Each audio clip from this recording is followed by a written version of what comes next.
La Voz del Derecho presenta Primer Plano. Primer Plano.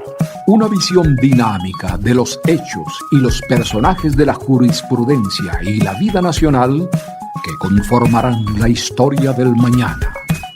Primer Plano. Primer Plano. Con la participación de los abogados José Domingo Bernal, Fabio Sepúlveda y la presentación y dirección de Fabio Becerra Ruiz. Primer Plano. Primer Plano. Una producción de la Corporación Colegio Nacional de Abogados, CONALBOS. Bienvenidos. Cordial saludo a todos nuestros oyentes y personas que nos ven en Colombia y en cualquier parte del mundo. Quien les habla, Fabio Sepúlveda Betancourt, con la dirección del doctor José Gregorio Hernández Galindo, la coordinación de Fabio Becerra Ruiz y la producción de Luis Daza. Le damos una bienvenida a este programa más de Primer Plano de su emisora La Voz del Derecho. Como siempre, nosotros tenemos invitados muy especiales para tratar temas de mucha coyuntura. El día de hoy vamos a tratar el tema de violencia intrafamiliar en la pandemia, y pues tenemos una persona de las más altas calidades que nos acompaña, el doctor Rafael Humberto Villamizar Ríos. Él es abogado de la Universidad Libre, tiene especialización en Derecho de Familia, en Derecho Penal, Derecho Administrativo, ha ocupado destacados cargos en la vida pública. Actualmente es el presidente del Colegio de Abogados de Cúcuta y es jurista emérito del Comité Ejecutivo de la Abogacía. Bienvenido, doctor Villamizar, a este programa.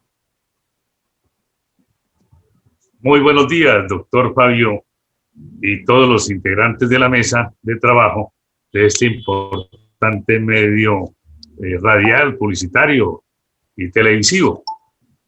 Bueno, doctor Villamizar, como pues ha sido como de público conocimiento todos los problemas que ha traído la pandemia, sobre todo lo que tiene que ver con la violencia intrafamiliar, por cuanto que pues no es fácil la convivencia, y más cuando las personas están de alguna forma compartiendo el espacio 24/7, cosa que nunca se había dado en nuestras vidas.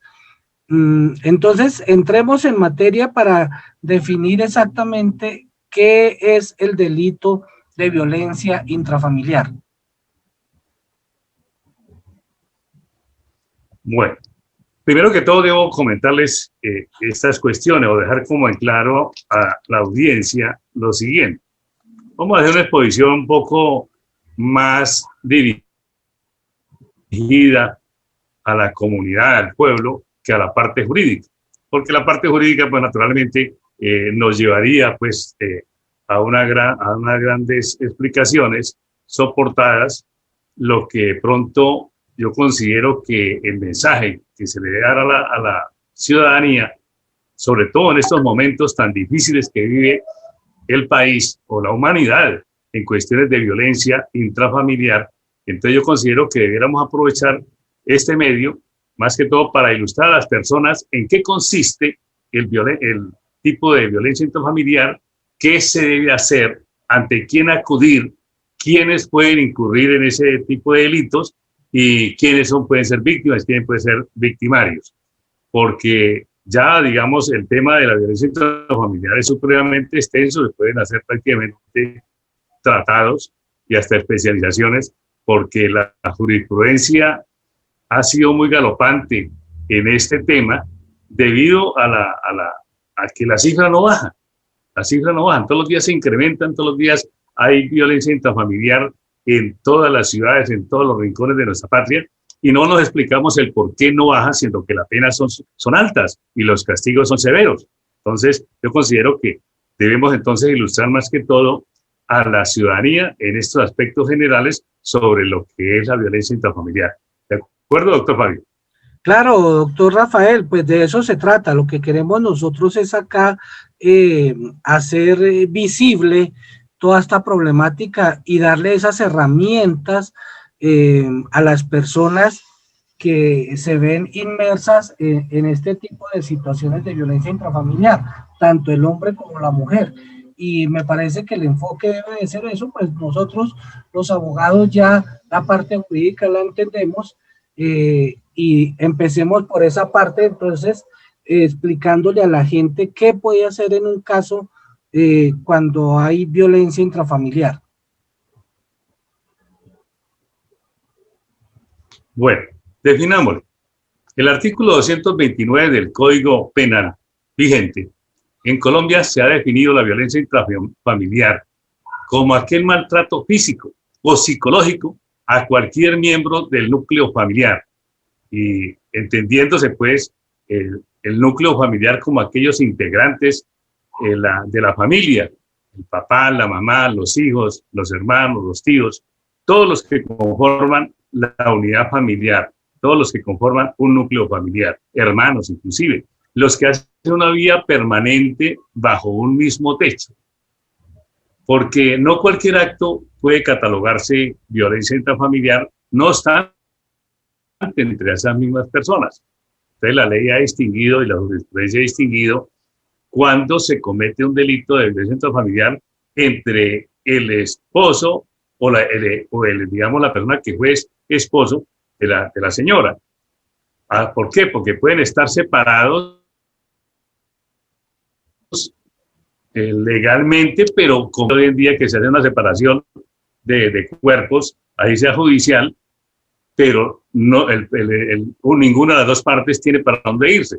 Entonces sigue esa convivencia pendiente como si estuvieran como en una posada, en un hotel, viviendo los dos bajo el mismo techo, pero sin la responsabilidad familiar. Y llega el caso donde se producen algunos hechos, entonces hay que mirar cuándo se produce violencia intrafamiliar o cuándo son lesiones personales. Bueno, entonces en sí, ocupándonos lo que es la violencia intrafamiliar, ya se ha dicho que es todo acto de acción o omisión inclusive, que se cometa contra la otra persona, física o psicológicamente.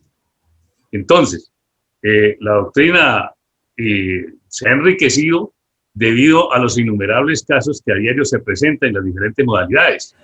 Decíamos que el artículo 42 de la Constitución Política de Colombia define la familia como el núcleo fundamental de la sociedad conformada por vínculos naturales o jurídicos, por la decisión libre de contraer matrimonio o por la voluntad de conformarla. Las relaciones familiares se basan en la igualdad, en la igualdad de derechos y deberes. ¿Qué pasa? Siempre se ha considerado que la familia es la primera célula de nuestra sociedad. Y debido a esa convivencia natural es donde viene, digamos, el reconocimiento de unos derechos y la exigibilidad de unas obligaciones entre las partes que hacen vida común bajo un mismo techo y en forma permanente. Esos son elementos que hay que tener en cuenta para poder calificar si una acción o una omisión conlleva a un delito de violencia intrafamiliar. Porque como lo decía anteriormente, no toda acción ni toda omisión se puede catalogar como violencia intrafamiliar, porque ya define en el artículo 229 del Código Penal, se define que la violencia intrafamiliar es todo maltrato físico o psicológico que se le cause a los integrantes de este grupo. Entonces yo considero que ya tenemos claridad sobre lo que es en sí la violencia intrafamiliar. Bueno, sí, ya tenemos definido que es cualquier integrante del grupo familiar, ¿no? Esposos, sí, hijos, todos los que convivan bajo el mismo techo. Dentro de este orden de ideas y bajo la experiencia que usted ha tenido, ¿cuál es la mayor víctima en estos casos de violencia intrafamiliar? Me refiero a si el hombre, la mujer o los hijos. Incluso eso se ha extendido más hoy en día. ya no es solamente entre el hombre, la mujer y los hijos. Ya vemos cómo hay la convivencia en familias numerosas, donde están los tíos, están los hijos adoptivos, están las personas adultas, los abuelos. Abuelos. Que es muy importante, porque que aquí se puede presentar este delito, se puede presentar entre la mujer, entre el hombre, entre los niños menores de edad, los discapacitados, las personas discapacitadas y los mayores de 65 años. Entonces, esas personas pueden ser muy vulnerables ante un maltrato de cualquiera de los integrantes de esa familia. ¿Y cuál es el mecanismo? O sea, ¿qué opciones tiene una persona que es víctima de violencia intrafamiliar? Bueno, ese me parece un detalle muy importante, porque resulta que es costumbre, digamos, en nuestras familias, por el machismo que históricamente ha existido en nuestras familias, el hombre grita o la mujer cantaletea, como le decimos popularmente, y se vuelve costumbre. Pero resulta que ya hoy en día el desarrollo de los derechos humanos, el respeto a las personas, se han generado una serie de conductas, por ejemplo, el feminicidio, que es aquel delito que se comete contra la mujer, la violencia contra los menores por violencia sexual, el maltrato. Entonces, ¿quiénes pueden ser sujetos de esos delitos? Usted fíjese que ya se ha extendido. O incluso en nuestro medio ya está probado la convivencia o el matrimonio entre personas del mismo género. Entonces, bien, dos hombres o dos mujeres que viven bajo un mismo techo, bajo la voluntad de amarse, de ayudarse. Entonces, se está conformando una familia. Y lo mismo, si cada una de esas personas trae a sus hermanos o a sus sobrinos o ahijados, entonces esa familia se ha extendido. Entonces, lo que llama hoy en día la familia extendida. Entonces, esas personas también pueden ser víctimas o victimarios de este delito. Y en cuanto a las entidades a las que pueden acudir estas personas, ¿qué entidades hay y cómo es el mecanismo para acceder a ellas? Para lograr una protección y un amparo de los derechos de la persona que es víctima. Bueno, hay, digamos, inicialmente, para que las personas tengan, digamos, un consejo a tiempo. Cuando esto sucede, resulta que las personas no hayan qué hacer. Entonces, lo importante es que hay que denunciar. Hay que denunciar porque muchas veces la mujer, por estar sometida al marido económicamente, entonces no denuncia. Ya han habido numerosas sentencias y de ahí que se haya promulgado la ley 1542 del 2012, donde ya ese delito, que era querellable hasta el año 2012, se convirtió en oficioso, que es cuando le obliga al Estado a investigar esa conducta, investigarla, desarrollarla y sancionarla. Entonces, por eso es tan importante que las personas tengan pleno conocimiento qué hacer en un momento de violencia intrafamiliar. Inmediatamente se debe acudir a la autoridad policiva más cercana. Y no solamente la víctima, obliga a todos los ciudadanos que tengan conocimiento de un maltrato de esa naturaleza a acudir ante la comisaría de familia, ante la inspección de policía, ante cualquier CAI o estación de policía y la misma fiscalía ya, como dicen, a última instancia. Entonces, es muy importante porque suceden estas conductas, estos escándalos, y los vecinos se quedan callados. Por ejemplo, sobre todo en las unidades familiares, en aquellos condominios donde la convivencia es más cercana, se puede escuchar con puerta cerrada lo que está sucediendo en el apartamento vecino. Y es casi costumbre nuestra decir, eso es problema de ellos. entre casados no nos metamos porque eso lo tienen que resolver ellos.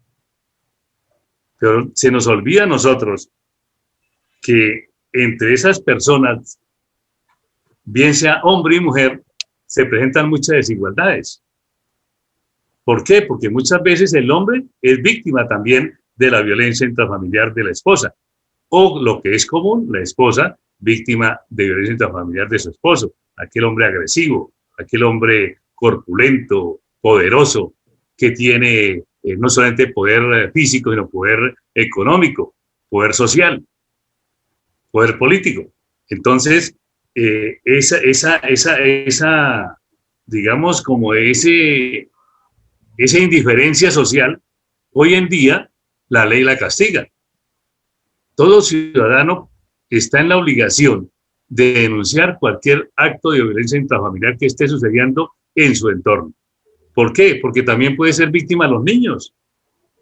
Entonces, o una persona de 65 años, que también ya es muy común, ya perteneciente a la persona de tercera edad, ya hoy en día lo miran como el escaparate viejo, que no quieren mostrarlo, quieren tenerlo arrunzado por ahí en el último cuarto, en el cuarto de San Alejo, y de esa manera se está cometiendo el delito de violencia intrafamiliar. Si uno va a visita a una casa de esas y uno ve que el anciano, el abuelo, está reducido allá a jugar con el perrito, jugar con la mascota, o muchas veces ni siquiera eso, en cuatro paredes y encerrado para que la visita no se dé cuenta que ese señor es mi papá o que es el abuelo.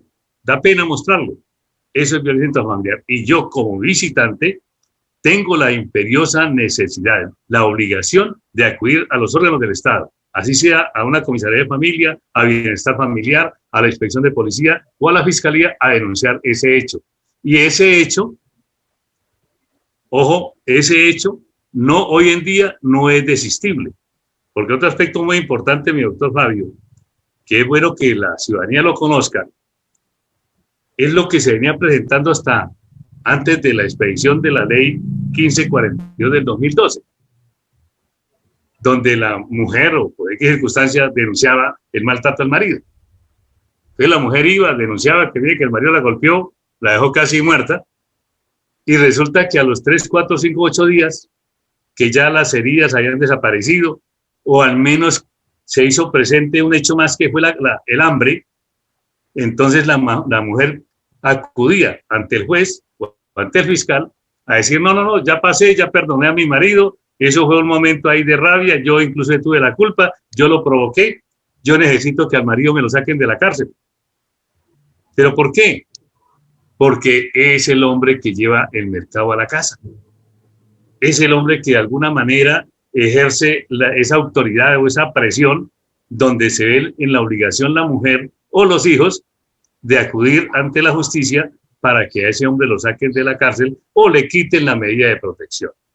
Entonces, fíjese que el gobierno se vio una imperiosa necesidad de volver ese delito que era querellable a ser de investigación oficiosa y de obligatoria investigación. El Estado colombiano ha celebrado tratados internacionales donde se compromete con la comunidad internacional a tener que investigar esas conductas, sobre todo contra la mujer. Con esa violencia de género está el país, el Estado colombiano comprometido, obligado, no solamente a conocer, sino que tiene que investigar, desarrollar y sancionar a los responsables de esos tipos de conductas. Entonces, también es bueno decirle a la ciudadanía que no cualquier acto de violencia puede ser motivo para ir a denunciar. ¿Por qué? Porque ya después de que lo denuncie y se demuestre el daño causado, el hecho violento, esa persona va para un juicio, inclusive lo pueden detener, lo pueden capturar, y ese delito no es excarcelable, ni siquiera está considerado como para concederle la detención domiciliaria. Uh-huh. Sí. Entrando en ese terreno, doctor Rafael, que usted pues es un terreno un poco escabroso por lo que representa, sobre todo cuando es la mujer víctima de este maltrato? ¿Cómo se diferencia el maltrato o violencia intrafamiliar de unas lesiones personales? Ajá. Es una pregunta muy importante porque la condición, la exigencia, el tipo penal, el 229 del Código Penal, exige que sea un miembro del núcleo familiar.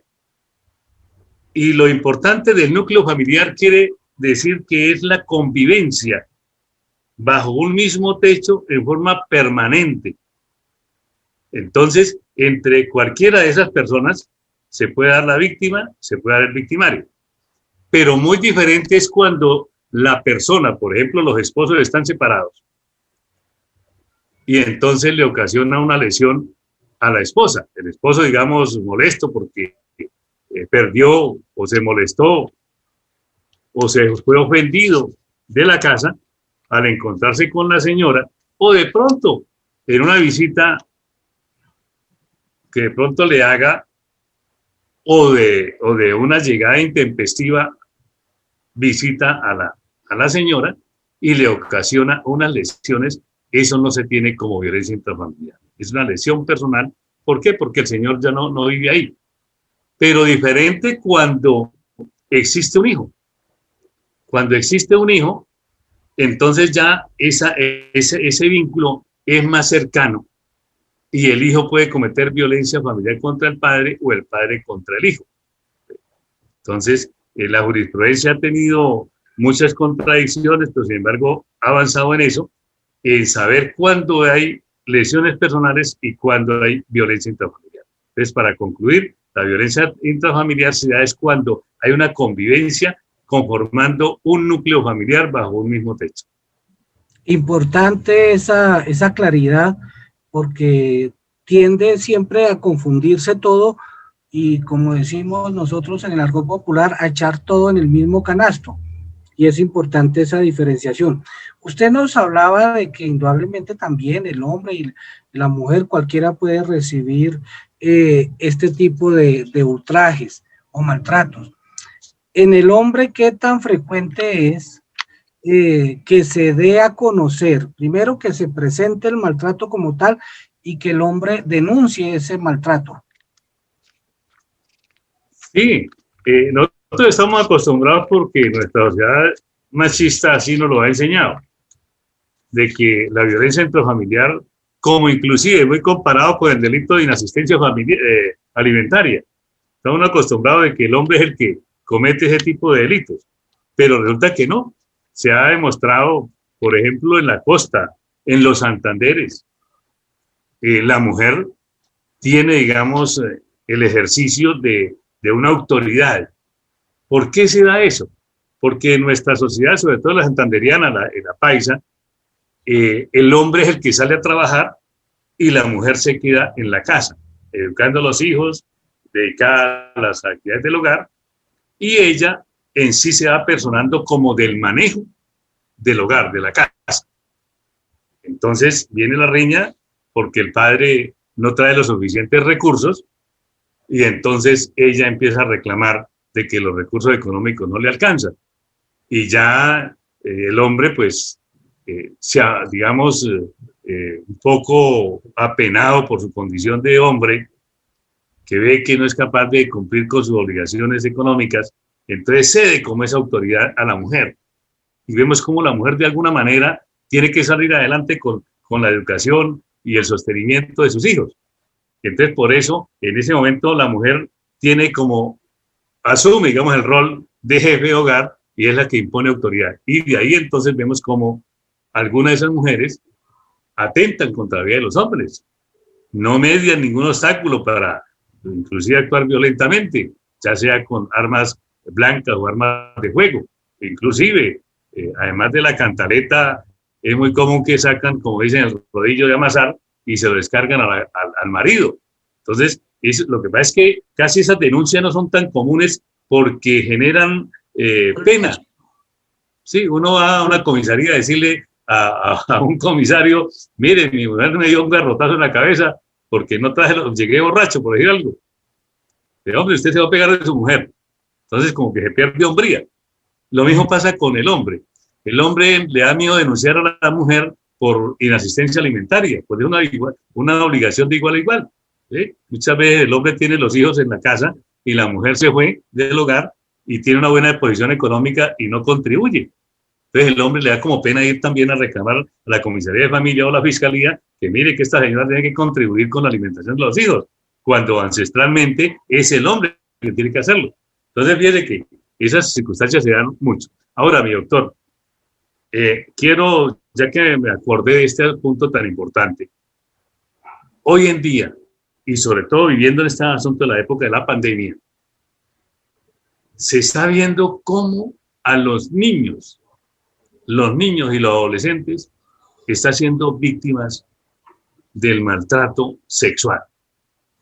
¿Quién comete la gran mayoría de los delitos sexuales con los menores de edad?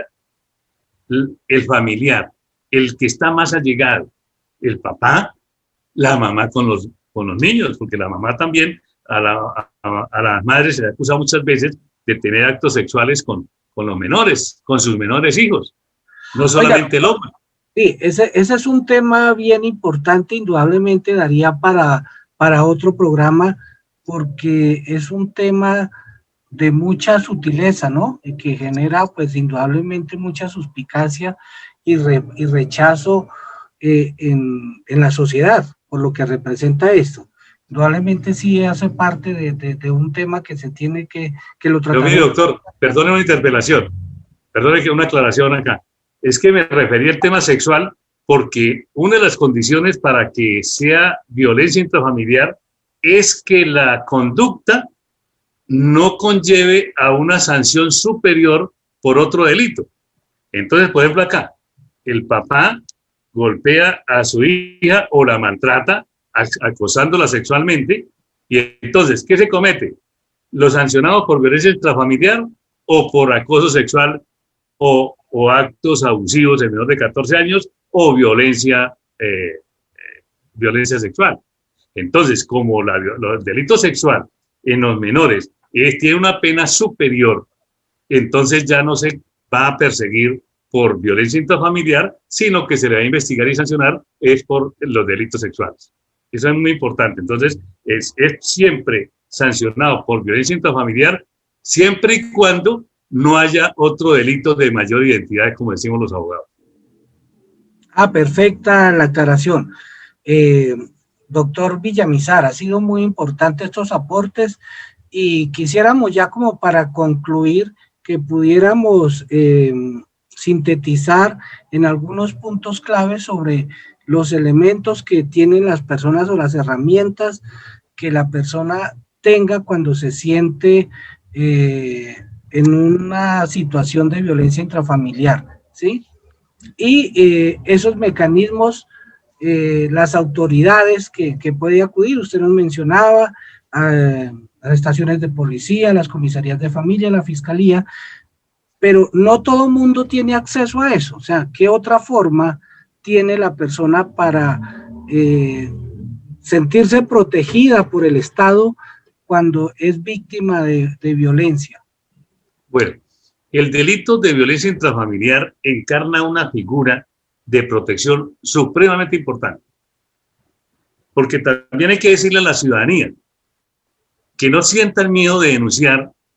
¿Por qué? Porque van a la comisaría, de pronto no le creen, o de pronto hay mucha cola para ser atendidos y tiene que regresar a almorzar, a hacer el almuerzo a su marido, y con el temor de que la va a castigar nuevamente porque se dio cuenta el marido que lo iba a denunciar.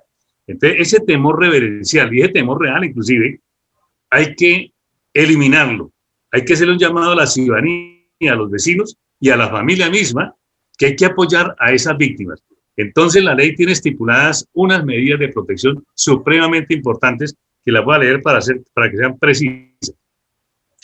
Dice aquí la ley, el artículo 5 de la ley 294 de 1996, donde se encuentran consagradas unas medidas de protección. La primera es el desalojo del agresor de la casa de habitación que comparte con la víctima, cuando su presencia constituye una amenaza para la vida, la integridad física o la salud de cualquiera de los miembros de la familia.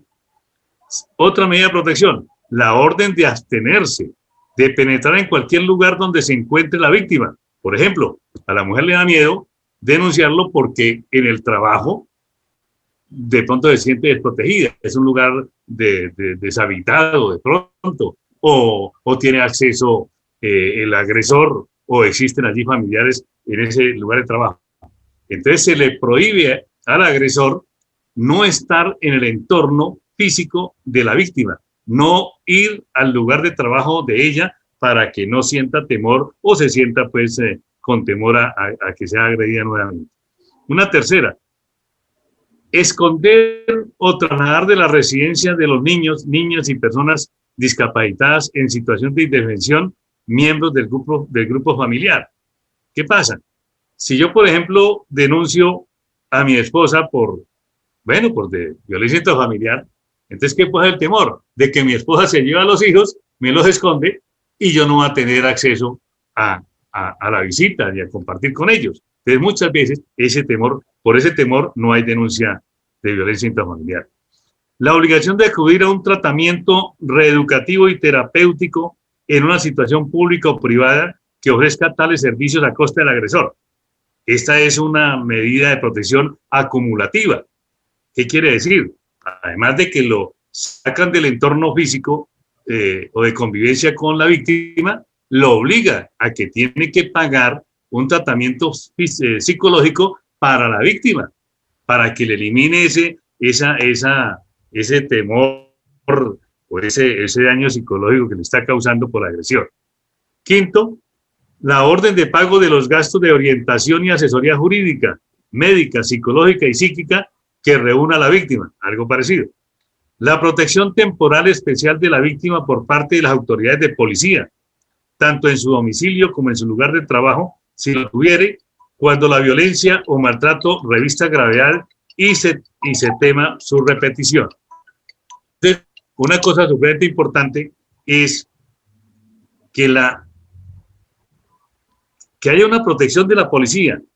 Tan pronto se denuncia, por ejemplo, en estos momentos que estamos en pandemia, que no podemos acudir físicamente a la fiscalía, lo podemos hacer marcando el 122, se llega al canal de la fiscalía, allí hay un canal que se denuncia, se formula el denuncio, hay una persona que lo atiende, o si no, se envía el escrito de la denuncia, y allí la fiscalía les pide una orden de protección.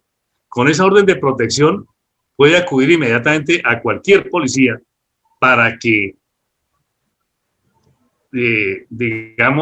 la protejan en un intento de perturbación o de repetición del hecho o de amenaza que pueda ser víctima de este señor agresor.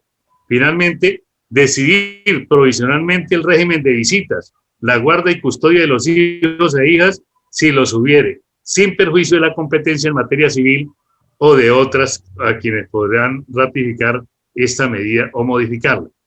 Entonces, el hecho de que se haya presentado una violencia intrafamiliar entre el esposo y la esposa, o sea, entre los padres, no quiere decir que las partes van a perder sus derechos respecto a los hijos. Porque recuerden muy bien, doctor Fabio, que existe también el artículo 44, creo que es el derecho fundamental de los niños, que prima sobre cualquier otro derecho. Si pelean mis padres, yo como hijo tengo derecho a tener las visitas, la ayuda y la convivencia con mi padre o con mi madre. Entonces, viene cómo es de compleja la situación, ¿no? Entonces, esas son cositas que como ya les decía en un principio, la violencia intrafamiliar es para hacer un tratado, para hacer una especialización. Claro, doctor Villamizar, importantes aportes y la experiencia que usted nos ha manifestado en este programa daría, como usted dice, para muchos escritos y programas. Por el día de hoy nosotros pues hemos terminado esta entrevista. Gracias por su participación, por sus comentarios, a todos nuestros oyentes y todas las personas que nos ven. Les informamos que pueden encontrar los audios en Spotify, iVoox, Apple Podcast, en nuestra página web lavozdelderecho.com, en nuestras redes sociales, Facebook, emisora La Voz del Derecho, en Twitter, @La Voz del Derecho, YouTube, La Voz del Derecho 1. Al doctor Villamizar, muchas gracias por acompañarnos el día de hoy. No, a usted, doctor Fabio, y a todos los del equipo de trabajo, por cuanto estos son temas de mucha actualidad, de mucha importancia y una asesoría que merecen y que tiene que tener nuestra sociedad para a ver si algún día tenemos paz en este país, porque la paz empieza por casa. La Voz del Derecho presentó Primer Plano. Primer Plano. Una visión dinámica de los hechos y los personajes de la jurisprudencia y la vida nacional que conformarán la historia del mañana. Primer Plano. Primer Plano. Con la participación de los abogados José Domingo Bernal, Fabio Sepúlveda y la presentación y dirección de Fabio Becerra Ruiz. Primer Plano. Una producción de la Corporación Colegio Nacional de Abogados, CONALBOS.